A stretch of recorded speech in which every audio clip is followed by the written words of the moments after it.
Baik, Assalamualaikum warahmatullahi wabarakatuh.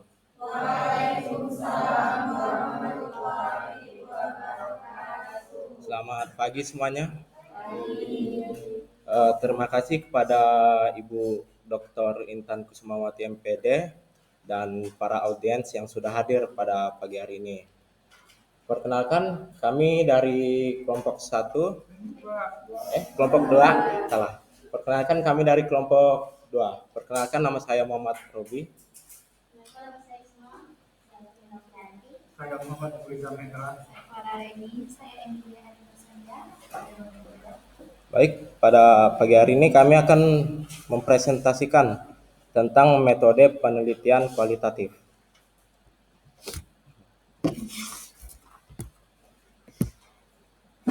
Nah, di sini awal mulanya yaitu definisi penelitian kualitatif. Penelitian kualitatif adalah pendekatan penelitian yang berfokus pada pemahaman mendalam terhadap fenomena sosial, budaya, atau perilaku manusia dalam konteks alamiahnya. Istilah kualitatif ini berasal dari kata kualitas yang secara umum dipahami sebagai kebalikan dari kuantitas, yaitu sesuatu yang berhubungan dengan jumlah atau angka, seperti jumlah penduduk atau volume air.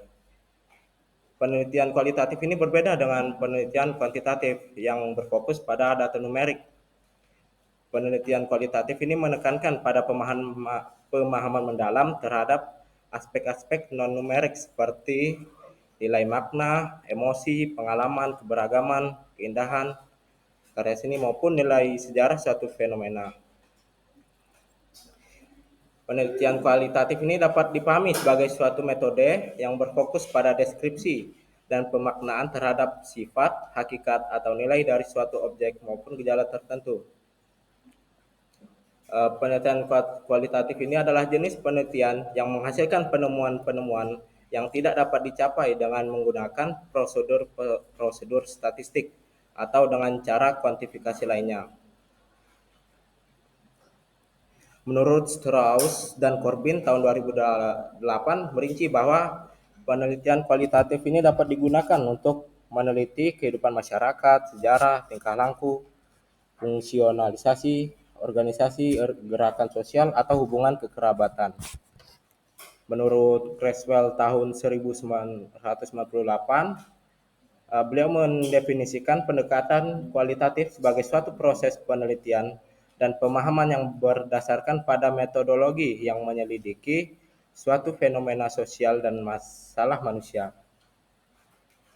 Menurut Bogdan dan Taylor, Moleong tahun 2007 mengemukakan bahwa metodologi kualitatif ini merupakan prosedur penelitian yang menghasilkan data deskriptif berupa kata-kata tertulis maupun lisan dari orang-orang dan perilaku yang diamati.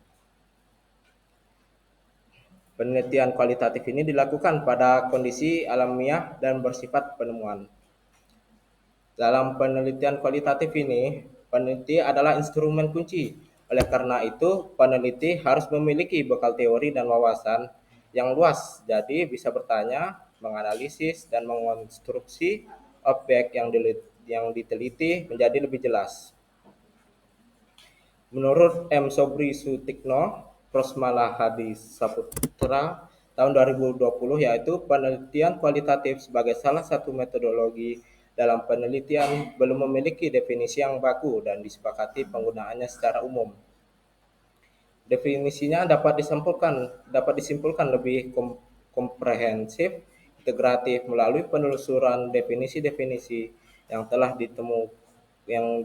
dikemukakan oleh para ahli, sehingga membentuk definisi yang utuh. Oleh karena itu, pada bagian ini akan dikemukakan oleh sejumlah definisi penelitian kualitatif. Yang pertama yaitu dari Kirk and Miller dalam Moleong mendefinisikan penelitian kualitatif sebagai sebuah tradisi tertentu dalam ilmu pengetahuan sosial yang secara fundamental bergantung dari pengamatan pada manusia, baik dalam kawasannya maupun dalam peristilahannya. Yang kedua yaitu menurut Strauss dan Corbin, mendefinisikan penelitian kualitatif, yaitu jenis penelitian yang temuan-temuannya tidak diperoleh melalui prosedur statistik atau bentuk hitungan lainnya. Yang ketiga yaitu menurut Sehensul menyatakan kualitatif ini merupakan pendekatan yang memungkinkan peneliti untuk mengeksplorasi secara rinci karakteristik, perilaku individu, sosial dan organisasi serta maknanya. Yang keempat yaitu menurut Sugiono, kualitatif ini adalah metode penelitian yang digunakan untuk meneliti pada kondisi alamiah. Sebagai lawannya itu adalah eksperimen, di mana peneliti adalah sebagai instrumen kunci. Teknik pengumpulan data dilakukan secara triangulasi atau gabungan. Analisis data bersifat induktif dan hasil penelitian kualitatif lebih menekankan makna daripada generalisasi. Nah, berdasarkan pandangan berbagai ahli, penelitian kualitatif ini bisa kita pahami sebagai pendekatan ilmiah yang menekankan pemahaman dalam terhadap fenomena sosial dan perilaku manusia di lingkungan aslinya. Penelitian kualitatif ini tidak bergantung pada angka atau data statistik seperti kuantitatif, itu tidak bergantung. Pendekatan ini lebih fokus pada makna, proses, dan interpretasi yang muncul dari situasi nyata.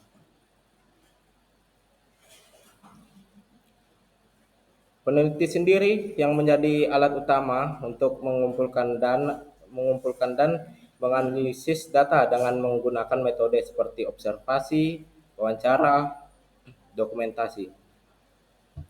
Jadi untuk memastikan data benar-benar valid, mereka sering menerapkan triangulasi atau gabungan, yaitu menggabungkan beberapa sumber atau teknik agar hasilnya lebih kuat.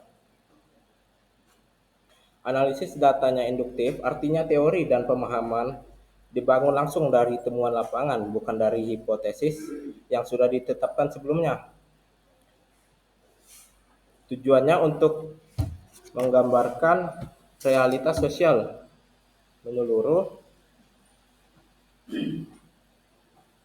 secara menyeluruh, deskriptif, dan bermakna berdasarkan sudut pandang serta pengalaman orang-orang yang terlibat dalam penelitian.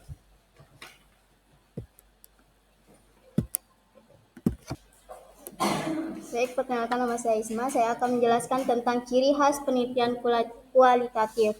Nah, menurut Moleong, mengidentifikasi ciri-ciri penelitian kualitatif itu ada 9. Yang pertama, latar alamiah. Nah, latar alamiah itu kayak penelitian kualitatif itu melihat suatu kejadian itu sebagai satu kesatuan yang tidak bisa dipisahkan dari lingkungannya. Nah, peneliti itu harus memahami objek penelitiannya dalam kondisi alami tanpa mengubah atau manipulasi situasinya agar maknanya itu tetap asli. Nah, konteksnya itu bisa tempat, kemudian waktu dan kondisi sosial budaya itu sangat mempengaruhi keakuratan data dan diperoleh. Misalnya kayak ketika peneliti itu melihat seorang guru yang tidak bersemangat mengajar pada siang hari di sekolah pedesaan.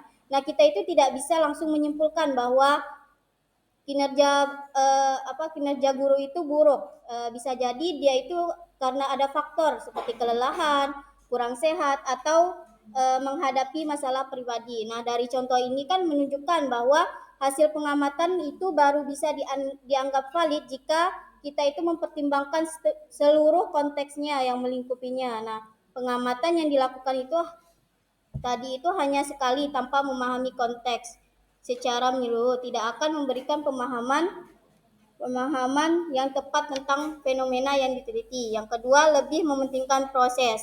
Nah, dalam penelitian kualitatif, proses menjalankan penelitian itu jauh lebih penting daripada sekedar mendapatkan hasil akhir. Nah, mulai dari kita memilih narasumber atau informal, kemudian teknik mengumpulkan data, sampai bagaimana kita menganalisis informasi tersebut. Semuanya itu sangat menentukan kualitas penelitian.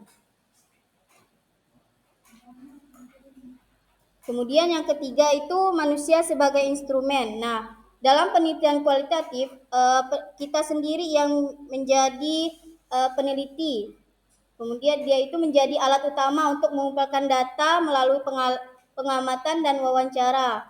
Kalau di kuantitatif dia itu kan menggunakan kuesioner atau tes tertulis. Sedangkan kalau kualitatif dia itu memilih manusia sebagai instrumennya karena manusia itu bisa menyesuaikan diri dengan berbagai situasi yang berubah-ubah di lapangan. Nah, sebagai instrumen utama itu peneliti bisa menilai dan menyesuaikan diri dengan kondisi penelitiannya. Kemudian yang keempat itu adanya teori dan dasar. Nah, peneliti kualitatif itu bertujuan untuk menemukan konsep atau teori baru, bukan hanya sekedar menguji teori yang sudah ada, tapi dia itu membangun teori dari data yang dapat diamati melalui wawancara yang mendalam di lapangan. Nah, teori yang dibangun itu dari dasar seperti yang disebut grounded teori dan lebih mudah menyesuaikan diri kondisi setempat sehingga bisa menjawab berbagai permasalahan yang sedang terjadi di masyarakat. Kemudian yang kelima itu data deskriptif.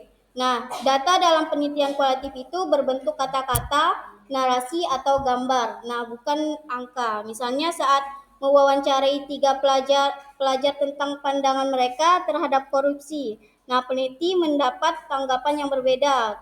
Pelajar pertama itu menganggap korupsi itu sebagai kejahatan luar biasa yang pelakunya harus dihukum mati.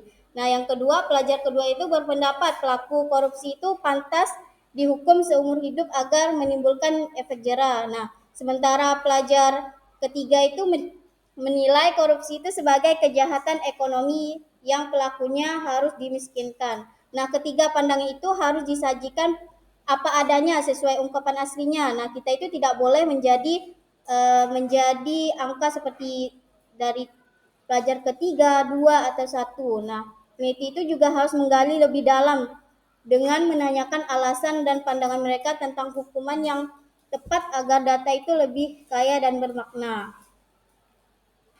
Kemudian peneliti itu untuk menyusun deskripsi yang sistematis, nah peneliti itu menggunakan pertanyaan dasar seperti siapa, di mana, kapan, bagaimana, dan mengapa. Kemudian yang keenam itu analisis data secara induktif. Nah, analisis data dilakukan secara induktif itu yaitu dengan cara menarik kesimpulan dari fakta-fakta khusus yang ditemukan di lapangan, bukan dari teori yang sudah ada. Yang ketujuh itu desain bersifat sementara. Nah, desain penelitian kualitatif itu bersifat sementara dan fleksibel karena kondisi di lapangan itu bisa berubah sewaktu-waktu. Nah, peneliti harus terus menyesuaikan desain penelitiannya dengan kenyataan yang ada. Kemudian yang 8 itu hasil penelitian berdasarkan kesepakatan bersama. Nah, dalam penelitian kualitatif, hasil interpretasi yang dibuat peneliti itu harus dirundingkan dan disetujui oleh informan. Nah, persetujuan itu penting karena data berasal dari mereka dan hanya merekalah yang tahu apakah informasi yang diberikan itu sudah dimaknai sesuai maksud mereka. Yang kesembilan terakhir itu analisis data dilakukan sejak awal. Nah, dalam penelitian kualitatif, analisis itu dilakukan sejak awal. Dia itu tidak menunggu sampai semua data terkumpul. Nah, peneliti itu terus menganalisis mulai dari mengumpulkan data, kemudian menyaring data yang tidak sesuai, kemudian menyajikan data hingga menginterpretasinya. Nah, keuntungan dari jika menemukan data yang tidak sesuai itu, peneliti bisa langsung melakukan verifikasi dan perbaikan. Selain itu, ingatan peneliti terhadap hasil pengamatan itu beserta konteksnya masih kuat karena data yang diperoleh itu belum terlalu rumit dan kompleks. Terima kasih.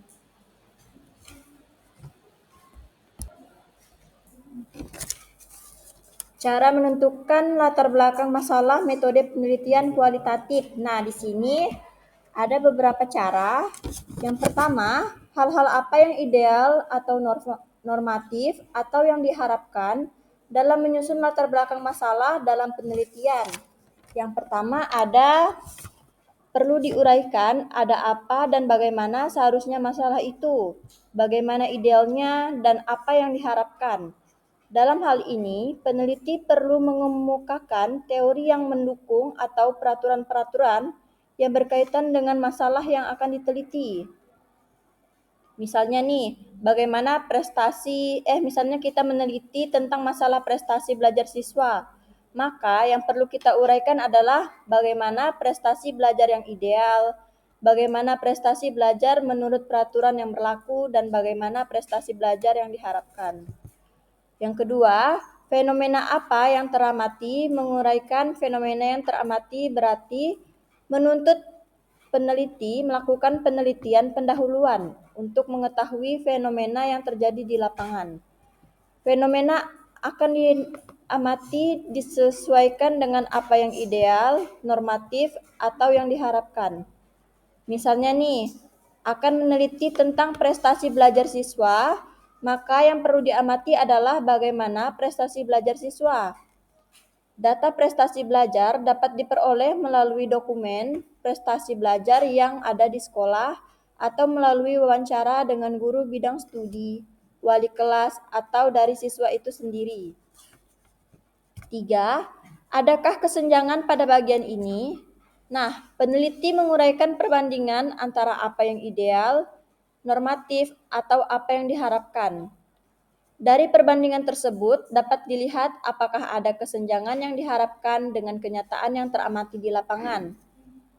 Kesenjangan itulah sebagai masalah yang akan diteliti. Dengan kata lain, masalah dalam kesenjangan antara harapan dengan kenyataan. Apabila tidak ada kesenjangan, maka tidak ada masalah yang perlu diselesaikan. Tetapi sebaliknya, apakah ada kesenjangan? Apakah tidak ada kesenjangan? Apakah ada kesenjangan, maka ada masalah yang perlu disesuaikan melalui penelitian. 4. Apa masalah utamanya? Setelah menguraikan kesenjangan yang terjadi, maka selanjutnya mengemukakan masalah yang akan dijadikan sebagai masalah utama penelitian.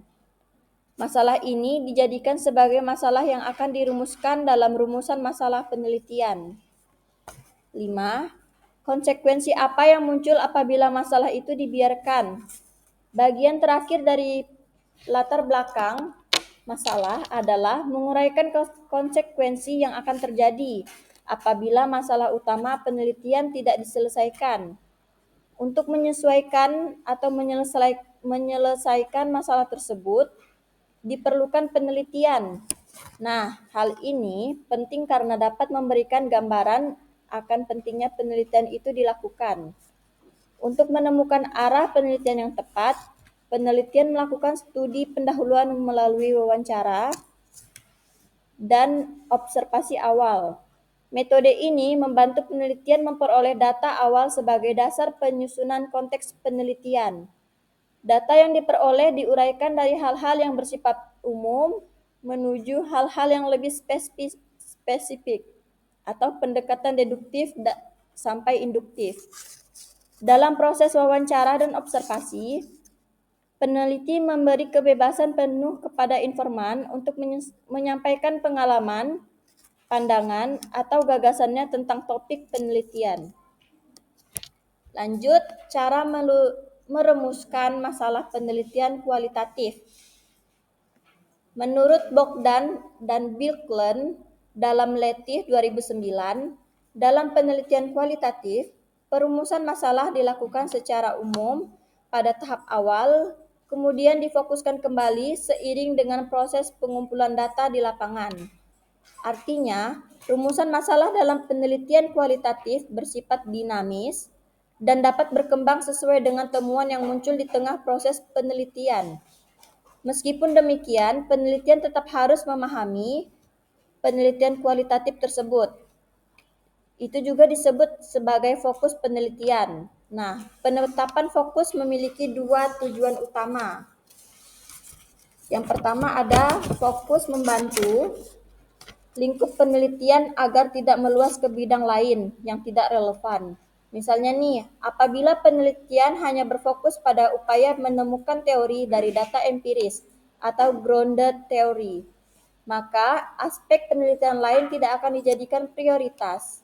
Kedua, fokus berfungsi untuk menentukan kriteria inklusi dan eksklusi atau inclusion-exclusion kriteria, yakni panduan bagi penelitian dalam memutuskan apakah informasi baru dapat diperoleh di lapangan yang relevan untuk dimasukkan atau dikeluarkan dari kajian. Menurut Moelong 2000, dalam penelitian kualitatif, masalah biasanya dirumuskan dalam bentuk pertanyaan terbuka seperti apa, bagaimana, atau mengapa. Menurut Lincoln dan Guba dalam Moleong 2016, perumusan masalah sangat bergantung pada paradigma dan posisi peneliti, apakah ia berperan sebagai peneliti akademik, evaluator, atau penelitian kebijakan. Secara konseptual, masalah tidak sama dengan tujuan penelitian. Masalah muncul karena adanya kesenjangan antara harapan dan kenyataan, atau ketidaksesuaian antara teori dengan praktik, serta perbedaan antara aturan dan pelaksanaan di lapangan. Ketidaksesuaian inilah yang akan menimbulkan pertanyaan dan mendorong perlunya penyelidikan lebih dalam. Selain itu, penelitian kualitatif, rumusan masalah yang dibuat sebagai peneliti turun ke lapangan belum bersifat final. Nah, kepastian mengenai fokus tersebut akan mendapatkan rumusan masalah baru dan diperoleh setelah peneliti berinteraksi langsung dengan konteks penelitian. Dengan demikian, meskipun rumusan awal telah disusun berdasarkan kajian teori dan pengalaman sebelumnya, tidak menutup kemungkinan bahwa peneliti tersebut harus menyesuaikan atau merevisi masalah penelitian sesuai dengan realitas yang ditemukan di lapangan. Di sini ada 3 bentuk perumusan masalah yang sering digunakan dalam penelitian kualitatif.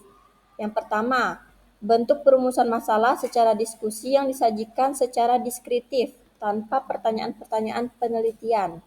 Yang kedua, bentuk perumusan masalah secara profesional. Dan yang ketiga, bentuk perumusan masalah secara gabungan.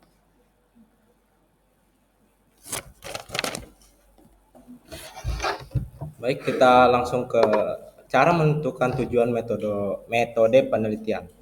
Tujuan utama dari penelitian ini adalah untuk menggali makna yang terkandung dalam pengalaman atau kejadian tertentu melalui analisis data yang bersifat deskriptif. Penelitian kualitatif ini bertujuan untuk memberikan pemahaman yang lebih mendalam dan menyeluruh tentang suatu fenomena, baik itu dalam konteks sosial, budaya, atau perilaku individu. Tujuan utama dari penelitian ini adalah untuk menggali makna yang terkandung dalam pengalaman atau kejadian tertentu melalui analisis data yang bersifat deskriptif.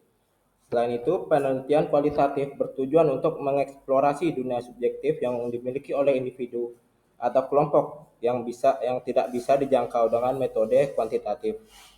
Sebagaimana dijelaskan oleh Creswell tahun 2014, yaitu penelitian kualitatif tidak hanya fokus pada pengumpulan data, tetapi juga pada pemahaman konteks dan pengalaman partisipan.